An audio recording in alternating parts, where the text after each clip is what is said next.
Rajshahi city কর্পোরেশনের দৈনিক মজুরি ভিত্তিক শ্রমিকরা বেতন বৃদ্ধি সহ নানা দাবিতে বিক্ষোভ করেছেন। বুধবার বেলা 11টার দিকে নগর ভবনের সামনে এ বিক্ষোভ অনুষ্ঠিত হয়। এ সময় শ্রমিকরা কর্মবিরতি পালন করে নগর ভবনের সামনে অবস্থান নেন।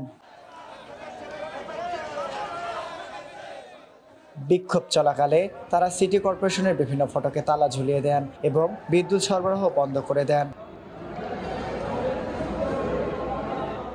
শ্রমিকদের অভিযোগ, দীর্ঘদিন ধরে মজুরি বৃদ্ধির দাবি জানানো হলেও কর্তৃপক্ষ কোনো উদ্যোগ নিচ্ছে না, বরং বিষয়টি নানা অজুহাতে এড়িয়ে যাচ্ছেন।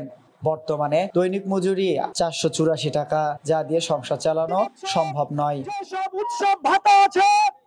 তারা জানান, রাজশাহী বিশ্ববিদ্যালয়ের শ্রমিকরা দৈনিক 750 টাকা পান, অথচ সিটি কর্পোরেশনের শ্রমিকরা দীর্ঘদিন ধরে বৈষম্যের শিকার হচ্ছেন। শ্রমিকরা দ্রুত তাদের দৈনিক মজুরি 750 টাকায় উন্নতি করার দাবি জানান। আমরা দিন মজুর চাই, আমরা গরিব দুঃখী মহিলারা, ঝাড়ুদার।